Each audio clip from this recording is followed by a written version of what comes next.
We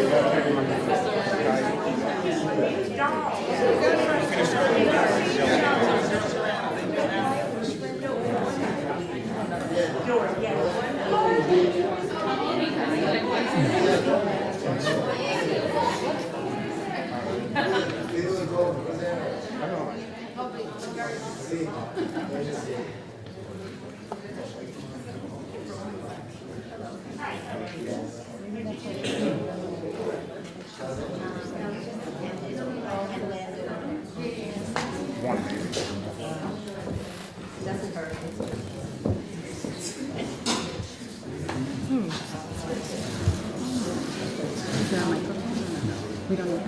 Okay. So I can talk.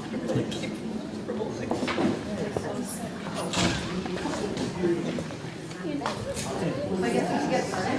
Right. Okay. Good evening, everyone. My name is Anna Solano. I am a resident here in Cresskill. Thank you for coming here tonight. Sorry, let me stand on this side. Thank you for coming to this 2023 Candidates Night.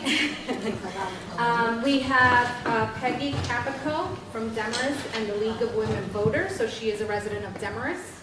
And we have Ann Lander from Harrington Park, as well from the League of Women Voters. They will be our moderators for this evening, so I will hand it over to them. Thank you very much. Thanks, Anna. Okay. Good evening and welcome. And please turn off your cell phones, anything else that whistles, beeps, or sings. Thank you. Okay, the candidates, these are the rules for the evening. And the time sheets, you might want to take notes of this so you know how much time each one has. So the candidates will just make an opening statement up to 1.5 minutes. Then there are questions from the Home and School Association, and each candidate will have 1 minute to answer each question. Once these questions have been answered, we'll go to the questions we have here. There's more. I think you have, Anna said you have cards, and there are people who have other questions. Send your cards to whoever's collecting them in the back. And as you know, only Cresskill residents can ask questions. So, and please keep your questions concise and be sure that they follow the lead policy. That's only with issues, not with personalities. And if you're asking some questions from the audience, you know, more cards coming in, they'll be reviewed by a lead representative, and so we kind of try to avoid duplications. And after the question period, we'll allow about 45 minutes for the questions and answers. And then they'll have 1.5 minutes each for closing statements, and they'll speak in reverse order of opening statements. Now, I have them in a different order. Okay. So anyway, they're sitting in full view of the candidates. You can see the timekeepers. The timekeepers are Luna Gomez and Elise Romano. And candidates, you can all see them. Yellow card means you have 30 seconds left. Red card means please stop. Not in the middle of a word, finish the word, or short sentence, but not a paragraph. So then the 4 candidates, there are 4 candidates for 3-year seats, yeah. And Amy Kusick is the incumbent, then Sarah Barr, Heidi Martin, and Anastasia Moscow. And Daniel Neha is a candidate. He is running for an unexpired 2-year term. So we will start with the opening statements, and we'll start at the far end with Sarah. Hi. First, I want to start by saying happy birthday to my mom. I'm not going to say what birthday it is, but it's a big one. Second, I'd like to thank the HSA and the League of Women Voters for organizing this event and giving us the opportunity to introduce ourselves. If you don't yet know me, my name is Sarah Bars. I graduated from Merritt School and Cresskill High School. Now my husband and I are raising our family in Cresskill with a 6th grader and an 8th grader in the middle school. I've been an active volunteer in the schools and community, beginning with serving on the town's Municipal Alliance Committee. For 7 years, I served as Merritt HSA co-president, where I volunteered my time to coordinate activities and fundraising projects for the school and acted as a liaison between the school administration and parents. I've also spent countless hours coaching town recreation teams and Girls on the Run. Through this volunteering, I've learned a lot about our schools and our community. In my pre-mom life, I was a lawyer at a large corporate law firm. Through this experience, I learned how to manage difficult conversations, negotiate among different groups, and help drive consensus. During my time at the firm, I also founded and coordinated a volunteer pro bono program that developed curriculum and taught practical law to New York City high school students, demonstrating my longtime passion for volunteering and education. I am still a licensed attorney, even as I now focus on raising my family and volunteering.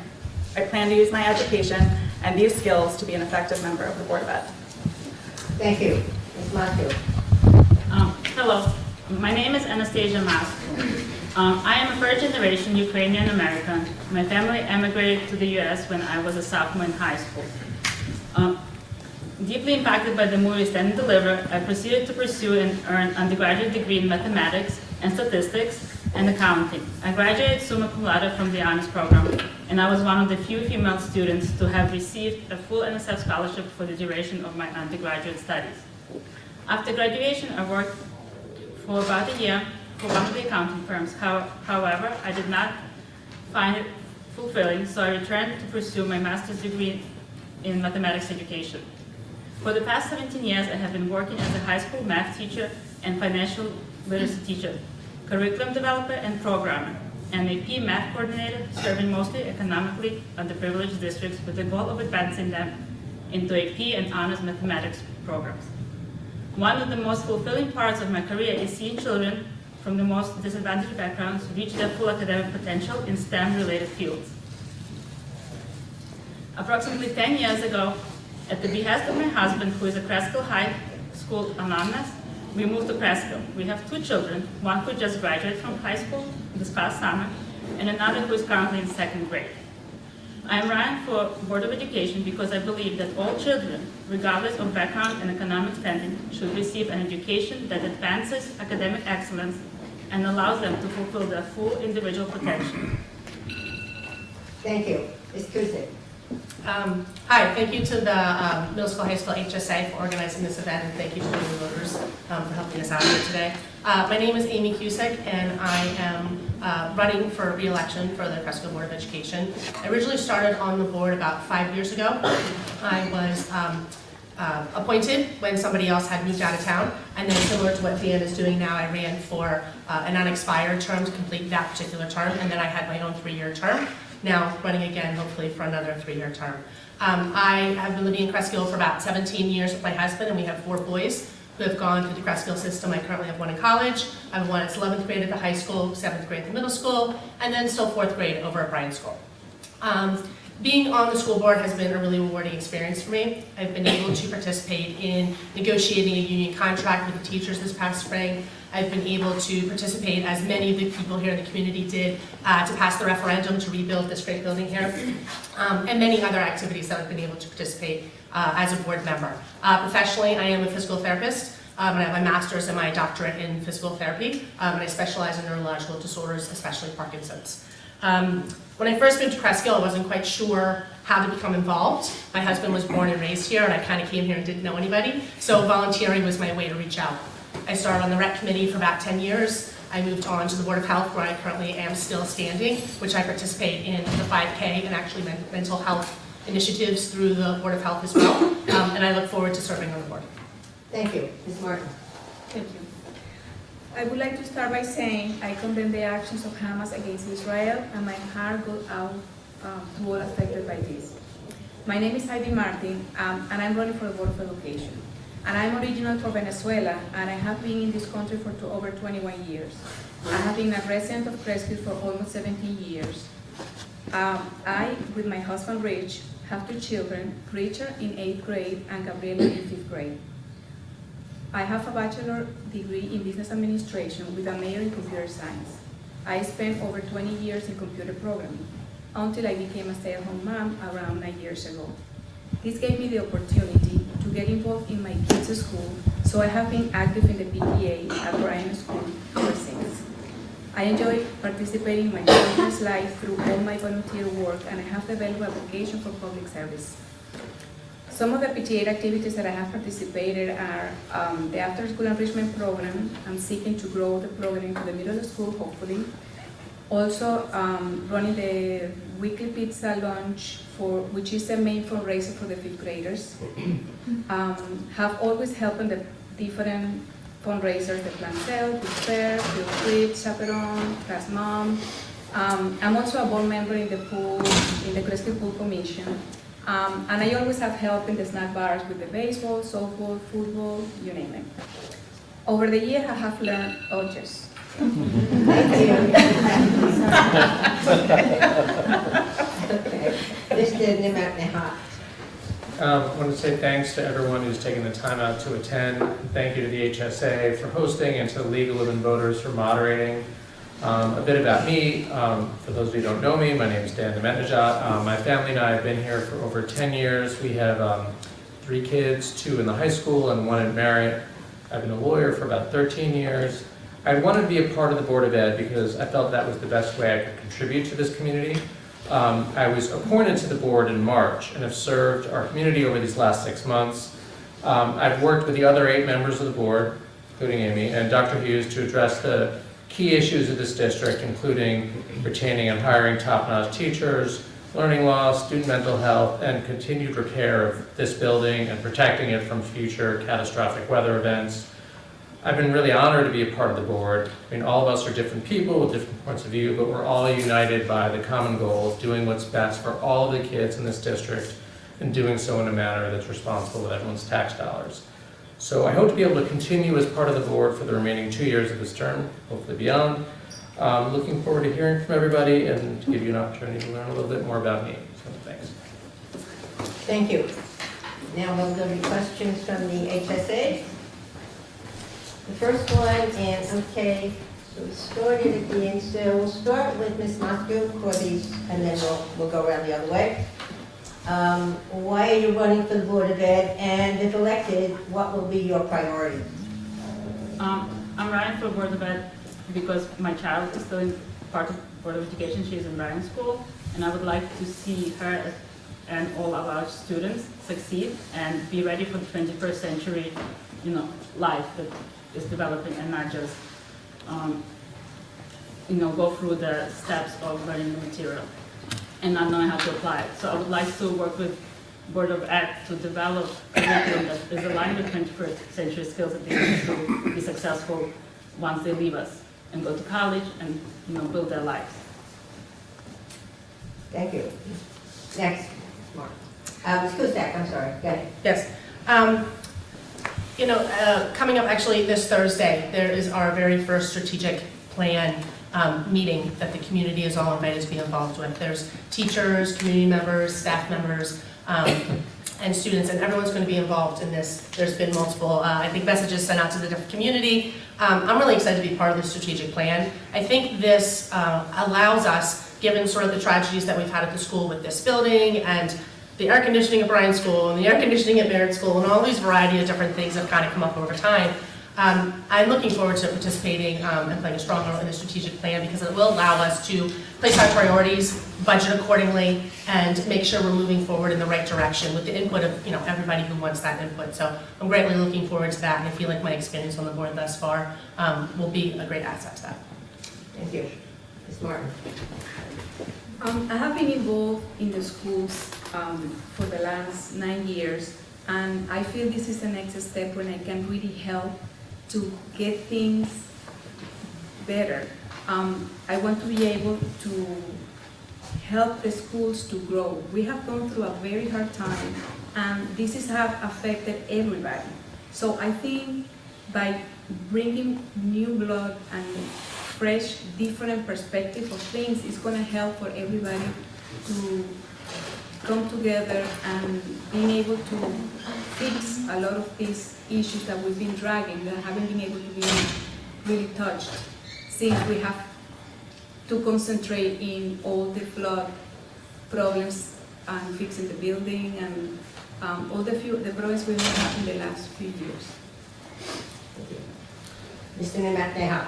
So I would like to continue as a member of the board. I've really enjoyed the experience collaborating with the other board members and working on issues really like small sort of day-to-day issues, you know, hiring a coach, dealing with the turf on the field, and as Amy had mentioned, working on some of the bigger picture issues, you know, strategic planning, making sure the building's in great shape, dealing with, you know, some of the larger issues, trying to improve the mental health for students, trying to improve the overall educational environment. It's a tough environment to, you know, get the best teachers, to work on strategizing on that, and just to make the educational experience even better than I think it already is, which is terrific. Thank you. We'll go back to, Karen. yes. Sorry. I think this is a natural extension to what I've been doing at Merit School for the last 7+ years.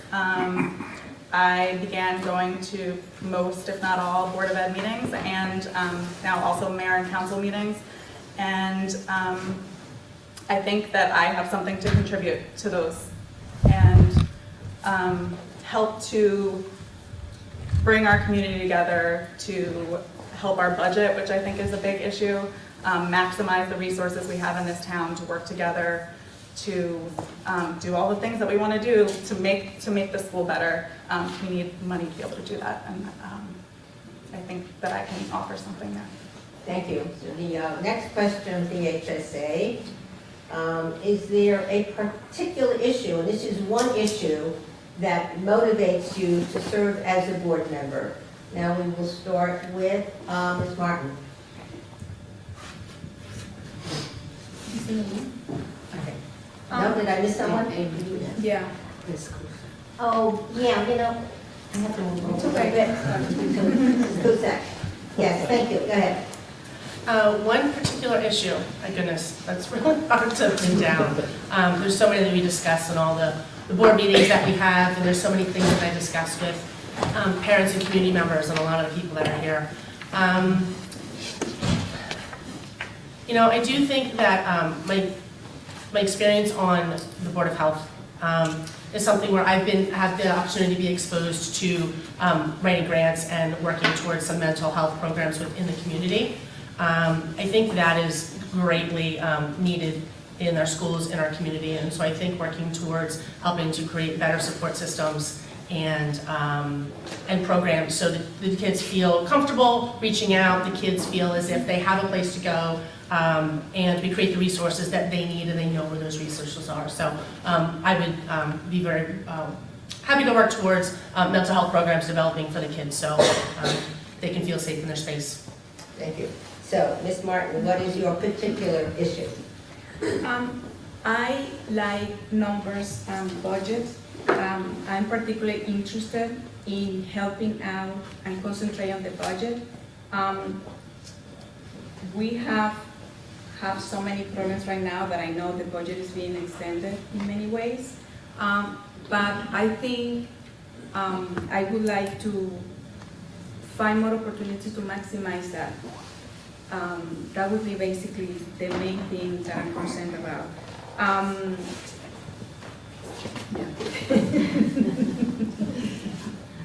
Okay, just a minute. You know, like Amy was saying, there's so many issues that we deal with on the board on a week-to-week basis. Sometimes issues that sort of catch you off guard, but I would actually agree. The one that I think sort of hits me the most is student mental health. I mean, I think, you know, obviously the education of the kids, you know, scholastically is incredibly important, but I think really taking into account the whole person, helping, you know, children develop, you know, mentally and emotionally is really part of the mission of the district.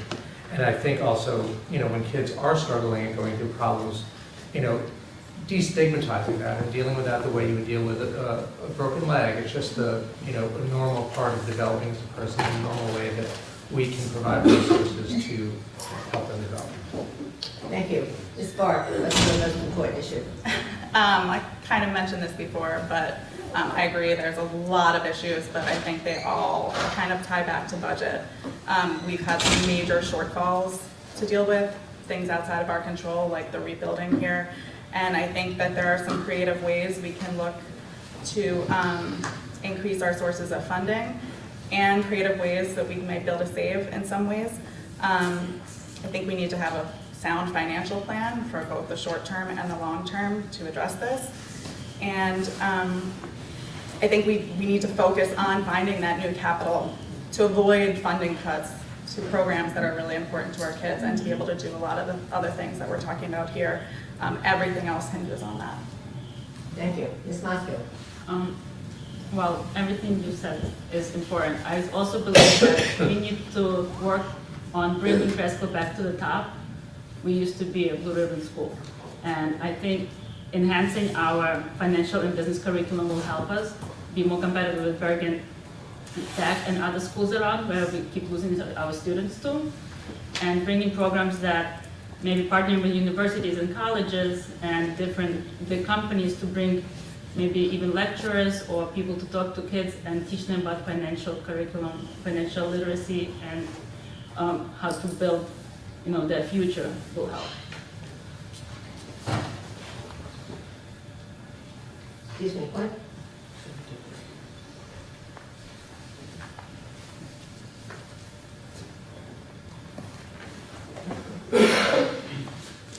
Okay, so now we'll go on to questions that came in from the audience previously or tonight.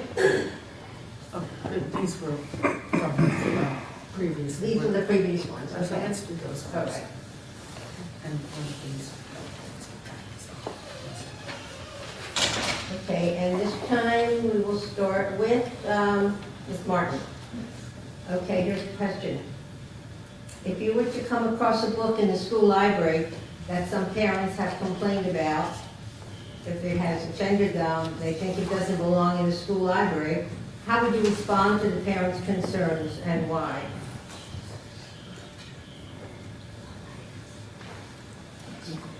In my understanding as a board member, we are not allowed to really solve these matters. We can bring them to the school and the superintendent for them to deal with. However, I don't believe that this book should be banned. I think the way Cresskill handles it, where they request permission for the parents to agree if the child can read the book or watch a movie, I think it's a good way to handle that. Thank you. Next. I would certainly hear the person out and hear what it is that's upsetting to them or offensive about the particular book, but I would agree, I don't think we should be taking books out of the library. I think it's okay to read something that you don't agree with or makes you uncomfortable. If something is really offensive, I certainly think it's fine to not read it or to even object to it and criticize it and tell people you don't like it, but I don't think we should be removing books that other people might want to read. Thank you. Ms. Barr? I respect the concerns of parents and community members who might have those kinds of reservations. I think a dialogue is really important there between educators, the parents, and the administrators. But generally, our books should reflect our community. I think that's really important. And just know that our professional educators work really hard to provide the context and the meaningful discussion around all of these topics. Thank you. Ms. Moskowitz? I also agree we should hear out the person and see what their concerns might be about this certain book and maybe discuss it as a school community. But I do agree that we should not be banning books because you can learn from everything, and even if you're not comfortable or disagree with something, there is something to take from the book and learn. Thank you. Ms. Cusack? Similar to everybody else, I think if somebody from the community came to any of us and asked us a question, we would certainly want to have an honest conversation with them, hear what they have to say, hear what their concerns are. At the end of the day, I do not support taking any books out of the library. I do think on the elementary school level, we do have a pretty decent way of having classroom books in each of the individual classrooms. If parents have concerns about any of the books that might be there, I think first place would be reaching out to a teacher. Secondly, going to the principal and sort of going up the hierarchy from there. Nothing would really come to the Board of Ed until it really sort of went through all those steps in the meantime.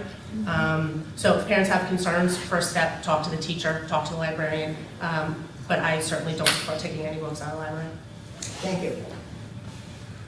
Which one do you want me to do next? This one? Okay. All right, this time we'll start with Mr. Nemeth, the shot. Last one. What do you see as the most significant opportunities for improvement in local school district?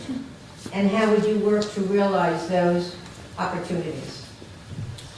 So I think one of the most important things that we need to do is to bring in top-notch teachers, to bring in educators from a wide variety of backgrounds, because I really think that that's what enhances the education the most, and I think that that comes from, how you brought research, that can come from, advertising, and also just comes from, I think as Ms. Moscow was saying, establishing the district as sort of a blue ribbon school, making it an attractive place for teachers to want to come. Thank you. We'll go back to Ms. Barr. I agree that we need to hire and retain these quality teachers. Part of that is continuing to help them develop and improve their skills, and using data and to target the gaps that we have in the learning, especially that was created during COVID and the flood here also. I think those are the most important areas. Can everyone hear everything in the back? Yeah. No one has said anything. There is a mic. No one has said anything about not being able to hear all. I just realized what a nice turnout it is and how far back you guys are going. So, Anna? Can you hear them with us? Okay, I just wanted to be sure. Yes. Okay. Thank you. So where was I? Do you mind, I know Anastasia's like, do you mind just repeating the question? Oh, Is yes. that a possibility? Sorry. Of course. What do you see as the most significant opportunities for improvement in the local school district?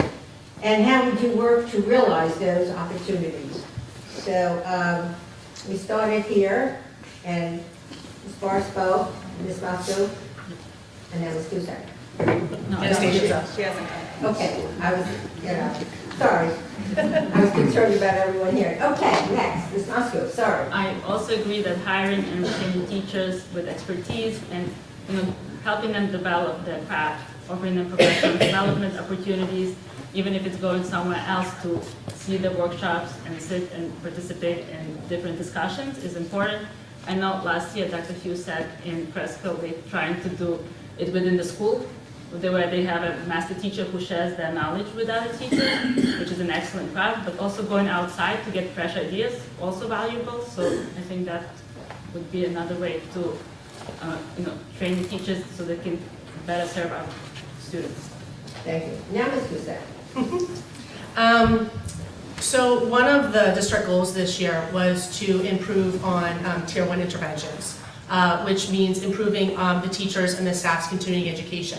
So going along with what everybody else said, actually this year the Cresskill Academy was created, which does allow a lot of the teachers to participate in their own continuing education programs. They get credits for creating content and sharing that with their staff members. They get credits for going to outside sources and bringing them back and educating on each other's. So I do think, part of one of the district goals that I was part of creating, and I think moving forward into the next school year, something that would be great to continue is expanding on this Cresskill Academy, which I think does broaden the horizons for a lot of the teachers, give them more experience and background, and it lets them reach out for different resources that they think that they might need. Thank you. And Ms. Martin. I think the key to keep the schools to the level that we want them is definitely make sure that our educators are the best, right? So we definitely need to be very careful when we're going to hire new people and make sure that as a board we study or analyze exactly who we are approving to be hired. But also we need to enforce the procedures that we have in place to guarantee that the current employees maintain a high quality of teaching.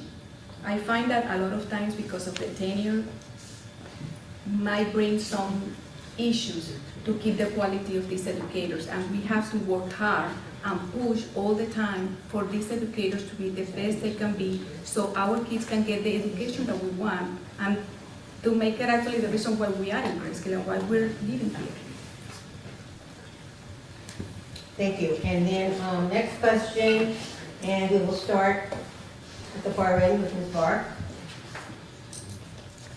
How will you contribute to the district's efforts to enhance diversity, equity, and inclusion in a meaningful way? I think that we do a good job with this already.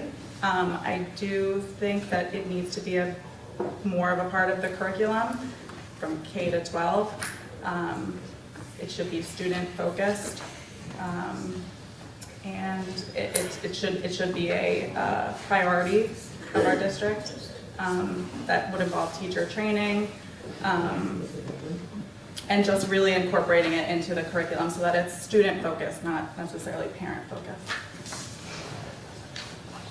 Next. Can you repeat the question, please? Yeah, certainly. Going ahead to the next question. How will you contribute to the district's efforts to enhance diversity, equity, and inclusion in a meaningful way? I think it's important to first look through the curriculum and see where there is opportunity to include, different topics that could benefit with, incorporate diversity and inclusion.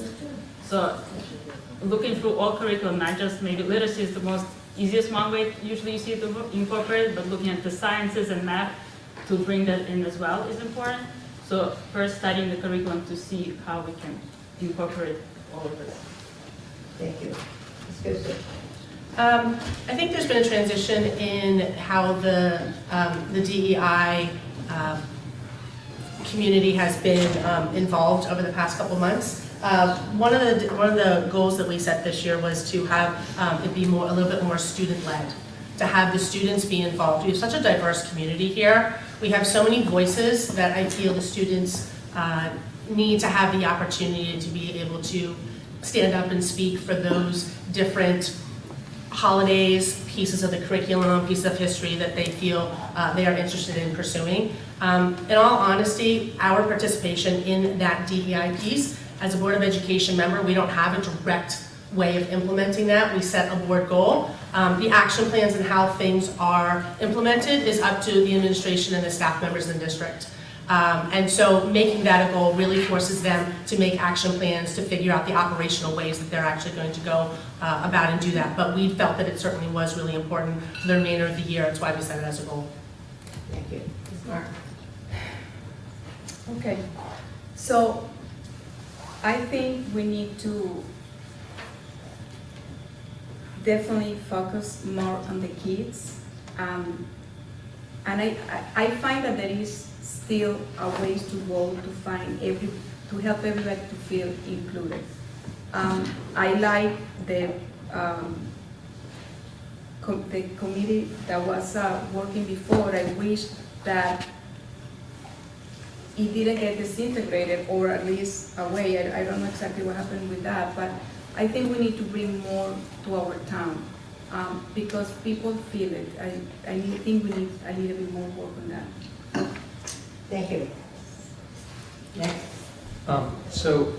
Like Amy was saying, the DEI has been a priority of the current board, and I know it's certainly a priority of Dr. Hughes. And one thing that he said about it, which I really like, is that ultimately this is really about belonging, making everybody feel like they're included in the school community. And I do think we do a fairly good job about it. There are sort of discrete days, like I know in the elementary schools we have International Day, and there are ways I think we could, integrate that more into the day-to-day education. But I do think the idea of giving students the space to have ownership of that issue, to really feel like they're leading the charge on that, I think it's more meaningful for them to take leadership. And we do have, as you see in some of the clubs, like the Spanish club, the Jewish club, et cetera, that those things do exist, and I think there should be room for more of that to blossom. But again, that's more from the students rather than the board dictating that. Thank you. Next, we'll start with Ms. Mosca. Now, this is interesting. This is asked of all of the people sitting up there, and two of you are incumbents, so I hope you say yes to this. Do you come regularly to Board of Ed meetings? We'll start with Ms. Mosca. Sometimes. I've attended several meetings. It just, when it works with my schedule, I do attend it. Okay, Ms. Cusack? Yes, I've been to meetings. Prior to coming onto the Board of Education myself, I wasn't sure what the commitment was. I wasn't sure really what it meant to be on the board, so I attended meetings for a good year and a half. I brought my 2 little kids with me who sat in the back with headphones so we could actually do the board. They led the Pledge of Allegiance each time we were here. So I certainly, for the past 6-7 years, have been coming to meetings regularly. Ms. Martin? I do attend to the meetings regularly. So I've been involved fairly often in most of them for a while Okay, now. that was the question, if you come regularly. Yeah, I do. And you do, yes? Yes, You I said do. yes, okay. Ms. Barr? I do, and I think sometimes they wish I didn't have so much to say. Okay. All right, next one, we start with Ms. Cusack. In today's digital age, what do you believe is the board's role in developing a policy on educating our students about responsible and safe social media usage? So, social media, one topic, right? I will say one of the initiatives that the school has had that I feel like is finally sort of coming to fruition, starting this year and developing over the next few years, is getting rid of all devices other than school-issued devices within our school district over the next coming years. This year, only the middle school has one-to-one, where they only have devices where there's no access to any of that, at least during what we can control during the school days. The high school will develop over the next 3 years to where that is mandated. Social media, that's something that we as a community, myself as a parent, I need to monitor what my kids are watching. I hope my kids' friends are monitoring what they're doing. As a school community, I think we at least are working towards how do we control that within these 4 walls. And with our one-to-one program, hopefully next 2-3 years, that will come to fruition. Ms. Martin? I am very happy with the changes that the school have put in place for the social media in the school. The fact that they have their computers and the phones are out of the classroom, that was a big one, that was important. It took a while, but it's finally here. We need to control all the access to social media the kids have, especially when they're in the school, so they can concentrate on what they need to do. Thank you. Mr. Nishat? I mean, social media has its benefits. I mean, it's also kind of the worst, but mostly it's the worst. But so yeah, I agree. I think the Chromebook policy has been great in terms of like getting the phones out of the kids' hands every minute of the day. And I think the more that we're moving it, even further in that direction, the better. I mean, as far as a social media policy, the board sort of has a limited role in what we can do, because obviously the bulk of their social media use is outside of school. I mean, to the extent that there is, misconduct or bullying that goes on that affects students and it comes from students, that's something that can be addressed as a code of conduct or a bullying issue or an HIV issue. But, that does seem to come from within. I know the HSA, I believe, has had programs regarding that, but, our role is somewhat limited. Ms. Barr?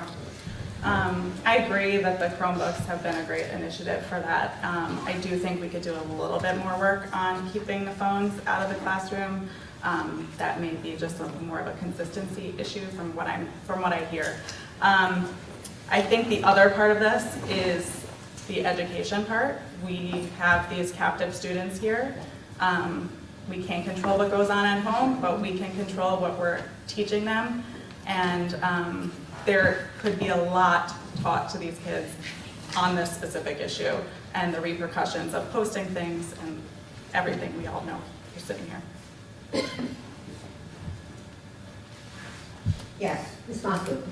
I agree with what everyone said, that social media doesn't have a place in classroom as much. It should be about education, though there are very good uses for it as well that could be found.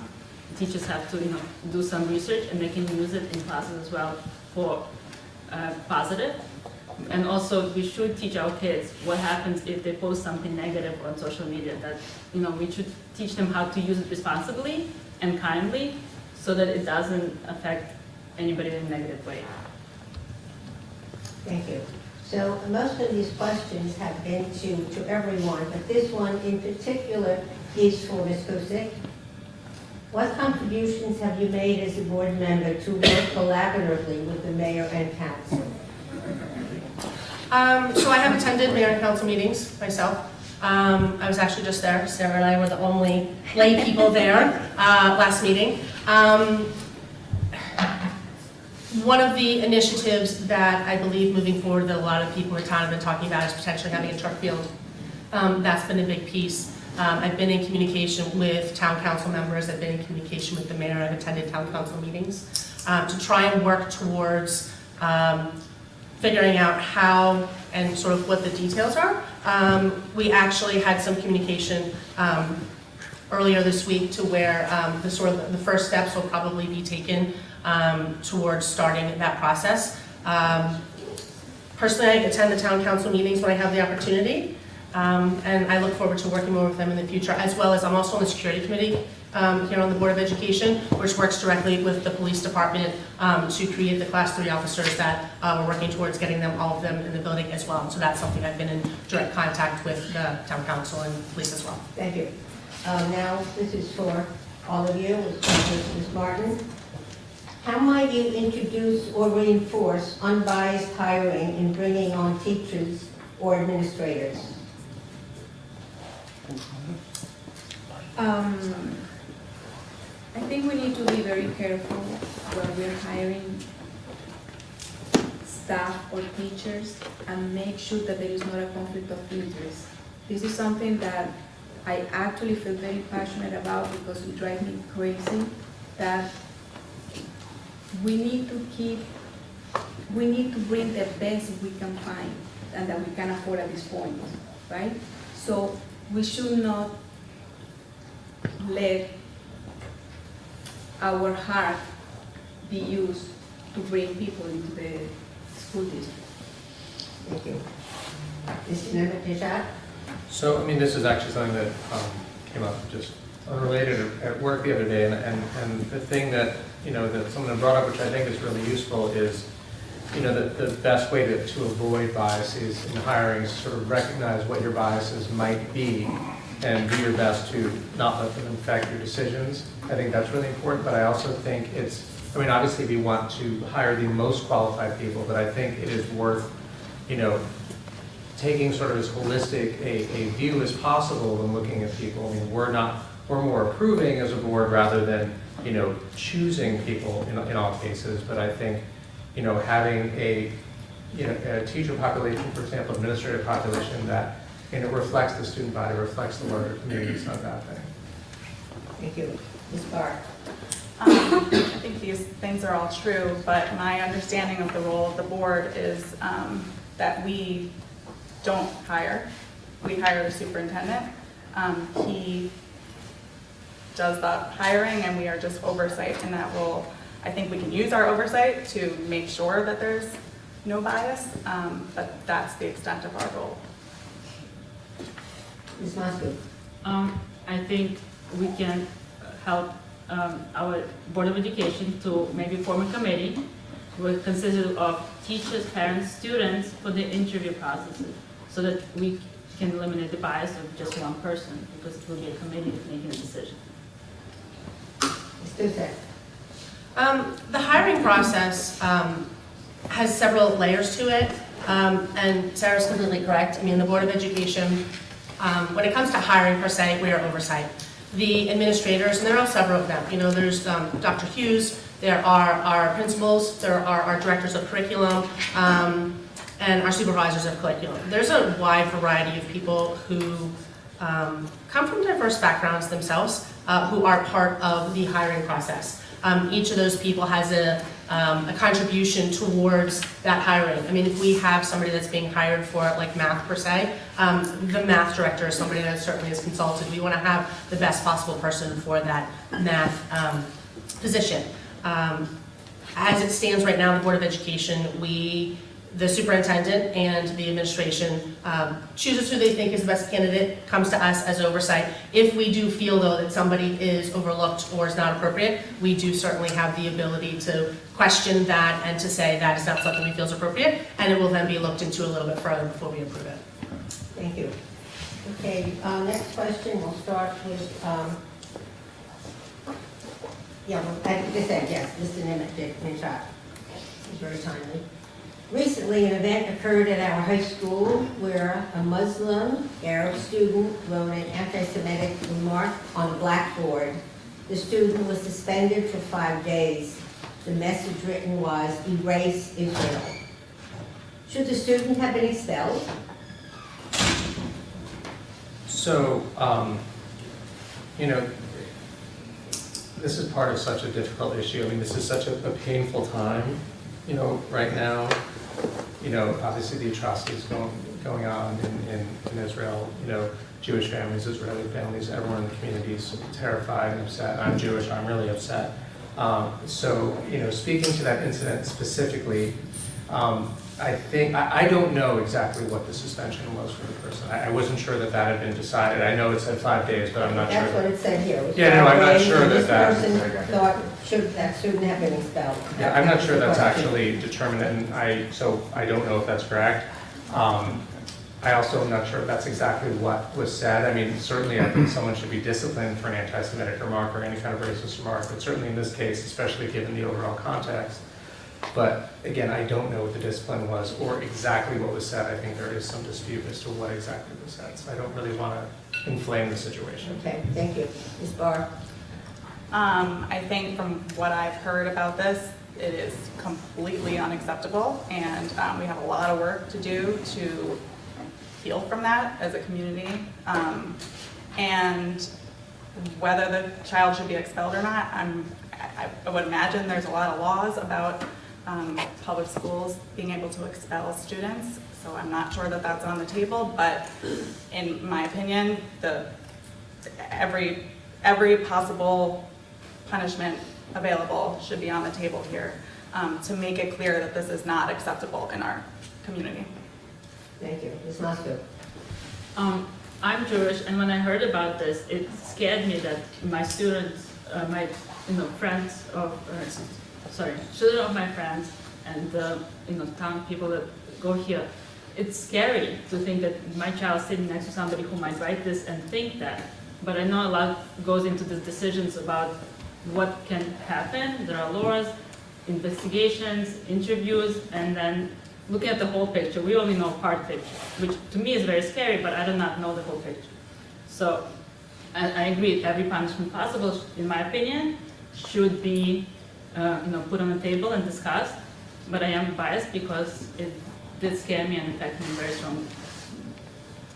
Ms. Cusack?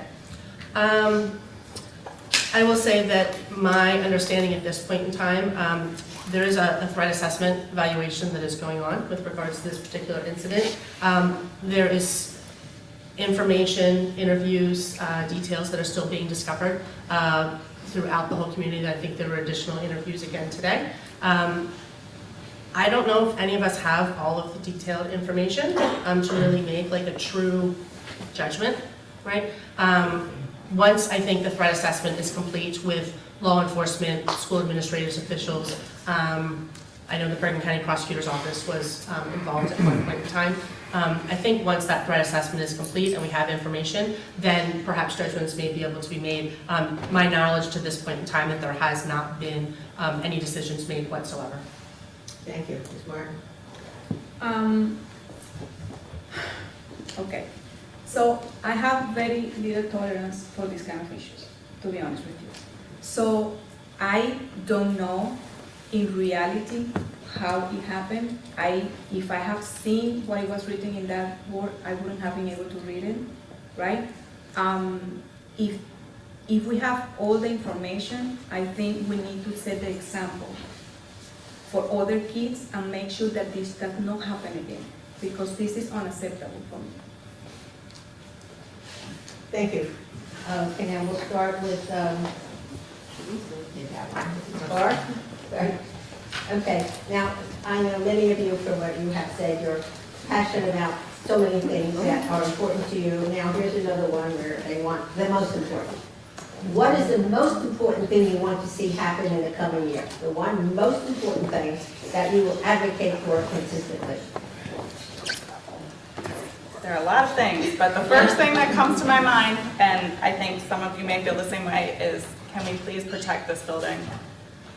We spent $16 million, upwards of that, I believe, on this beautiful space and getting our kids back. We did so much work. I thank the board, the previous board, for all the work they did on that. But I still feel the anxiety every time it rains. And we can't do anything here at all if we don't have this place for our students. So despite all the other things that are really important, that seems like number one to me. Thank you. Ms. Musco. I think one of the most important things is we need to look at our elementary school curriculum and try to straighten it so that when students get to middle school and high school, they can be in the honor classes, in the AP classes, so they can be successful. So maybe look at the curriculum and see how we can enhance it to help our students have higher scores on math, science, history, maybe developing computer skills. I know they have technology now in the elementary school, so just continue working on that to, because building blocks now will grow later on and give us a lot back. Thank you. Ms. Cusack. I think the most important piece that I'm excited to work on, and I sort of mentioned it before, but the strategic plan. We've never really had that before here in the district, and for those who may not know, the strategic plan is basically, we're setting up, there's a million things that we all want to work on, that we all want to see happen, that community members really want to see change. Part of that is protecting the building. Part of it is addressing curriculum and tier 1 interventions for the teachers. There's so many different pieces. So how do we make that a singular goal? So the strategic plan is a piece that I'm really looking forward to working towards. It will allow us to provide priorities. It'll allow us to budget for those priorities, knowing that we can't have everything all at once. So how do we figure out over a short-term and a long-term plan to figure out how do we accomplish all of these goals? And I'm really excited to work on this strategic plan to figure out together as a community, how do we get to where we want to be academically, socially, facilities-wise, within our budget, and trying to figure out the best way to move forward with that. Thank you, Ms. Martin. For me, there is so many things that I also agree that we have so many things that we need to improve and everything, but I think that providing a higher level of education and concentrating in our teachers is a big goal. I think we need to make the school district to get better, and the education to the children is what is really going to make that happen. Thank you. So, there are a lot of issues that are important to me, and other people have mentioned, certainly the building, student mental health. I think integrating special services better at the elementary level, I think is important. But I agree with Amy. I think the strategic plan is fantastic because it really allows the community and the board and the administration to work together to set the priorities for the community, so the community can take ownership of what it thinks are, what everyone here thinks is most important. And I think that's really exciting to set both big picture priorities and then sort of the steps as to how we get there. I think that's going to set a lot of these individual goals in motion. Thank you. And I think this will be the last question because most of these are really repeat things that you have already said. I guess some more. And let's take a look at this just in case there's more on this page that we may have missed. Okay, so this one, yes, I'm starting with Ms. Moscow. How do you plan to increase the SAT, ACT, and AP scores of the students? I think And what do they do that? Take a test for them. we're doing it all this year. I think working on teacher development and helping teachers develop curriculum that's aligned with SAT implementation, AP tests, so they are better prepared to serve our students is the first step. And now right now in spring, SATs is going digital.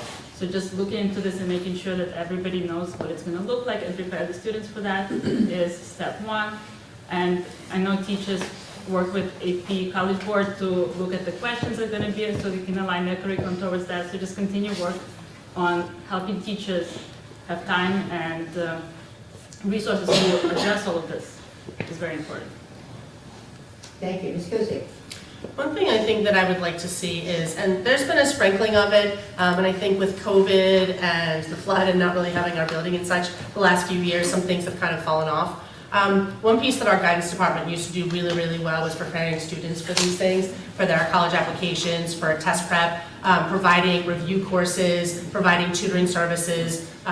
There were a lot of different things that our guidance department had done in the past.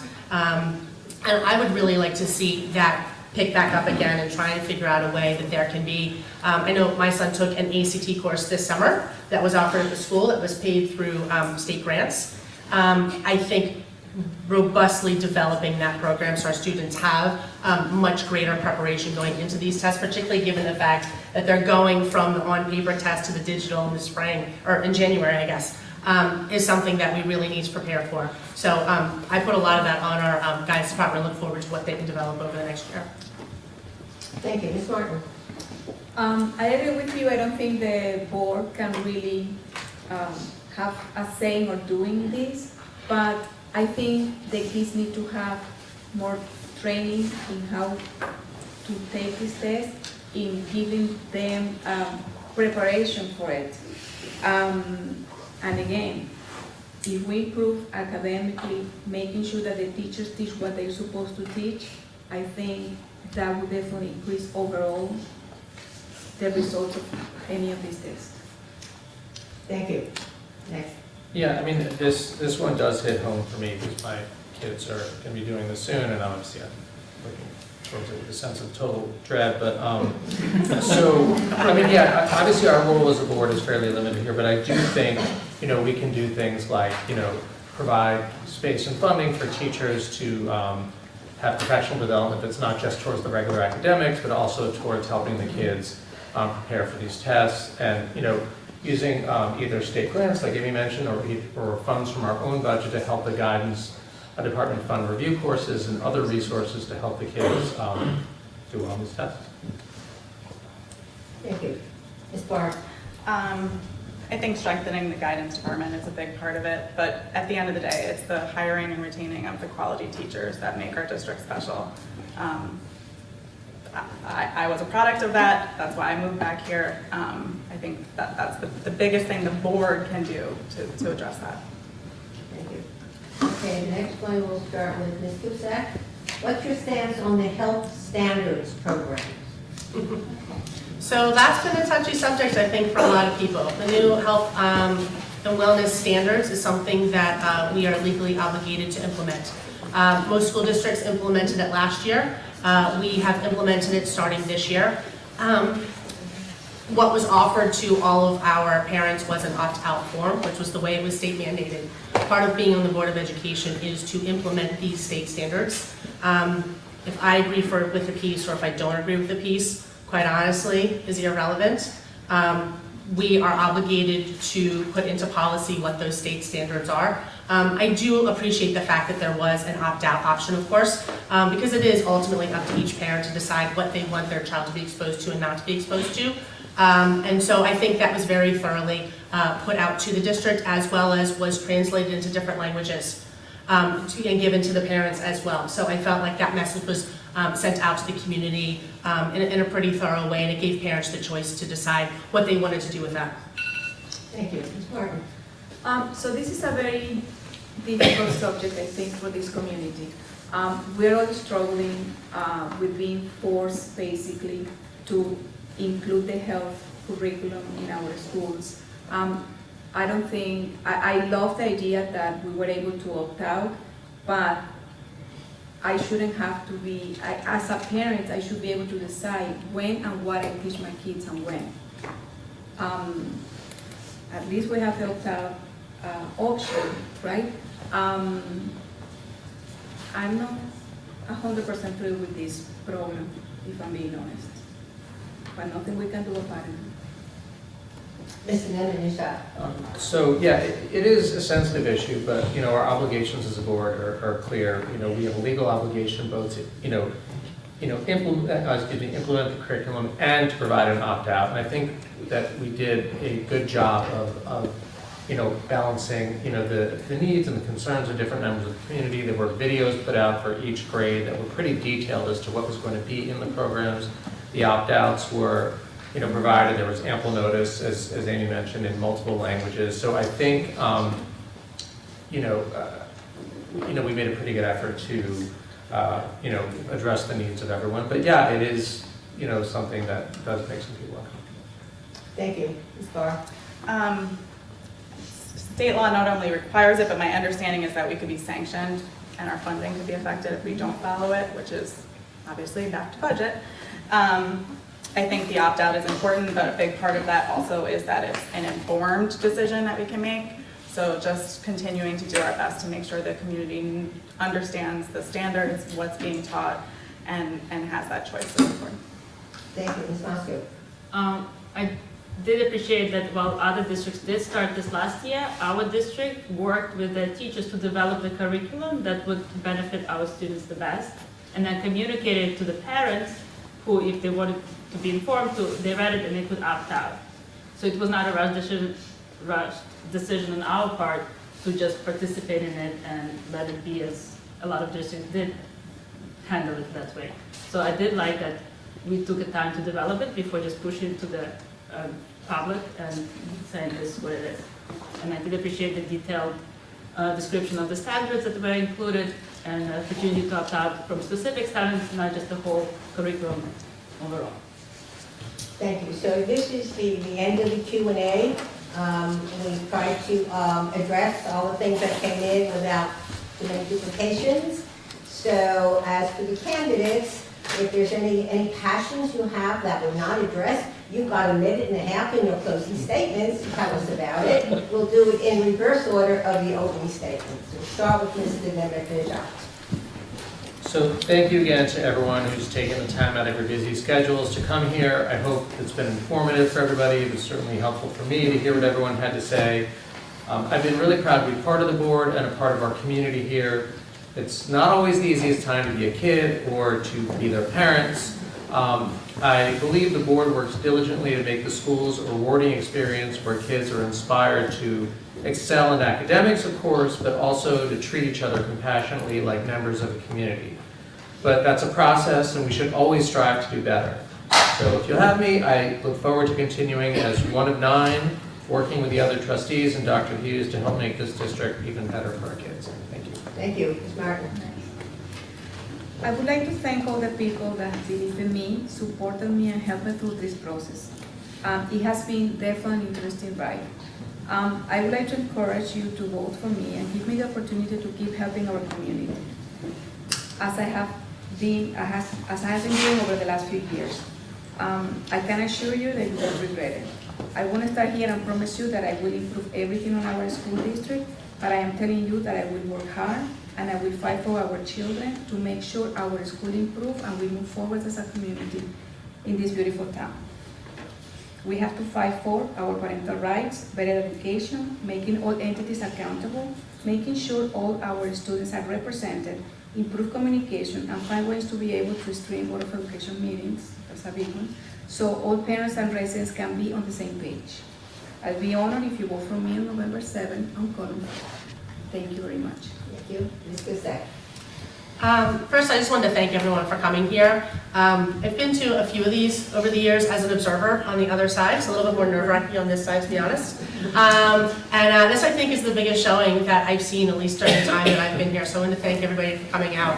Having a community that cares and that really wants to be part of and be an educated voter and really know who they're voting for, who the candidates are. I think that's definitely a great thing to see in the community.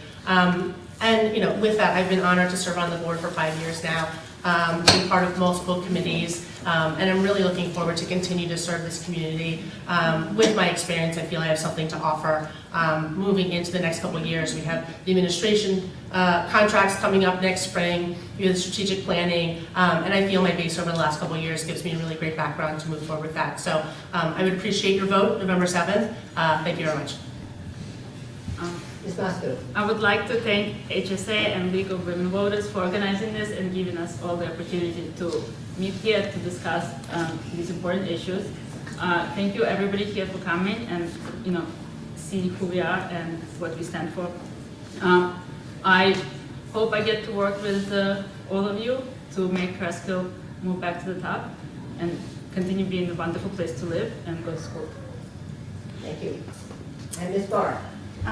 Just to be clear about why I'm here, I believe that our schools are the foundation of our community and that the school district and town must foster a positive relationship working together to improve our community. Especially after what we have been through these last few years, we can all see the importance of collaboration between the school, the town, and the broader Cresskill community to maximize our collective resources. I believe in full transparency and accountability in the board's decision making.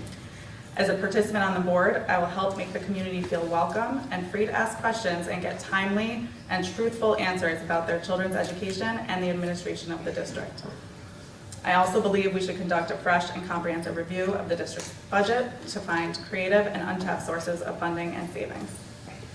Ultimately, I believe it is vital to do whatever is necessary to continue driving excellence in the schools, and I'm willing and excited to devote my efforts to achieve that goal.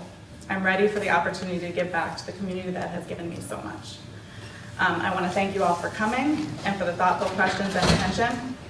This kind of collaborative exchange is vital to the health of our community, and you should feel free to reach out to me directly if you have any other questions or concerns. Thank you. Thank you. And I want to thank the candidates for their time. Thank the audience for their attention and those of you who sent in questions. Thank you, Anna, wherever you are, for being together. Thank you, Ann, for helping out. Thank timekeepers who kept everything on schedule. League of Women Voters reminds you that democracy is not a spectator sport. Be sure that you and your family and friends vote on Tuesday, November 2nd. Polls are open, I think, from 6 a.m. to 8 p.m. Thank you.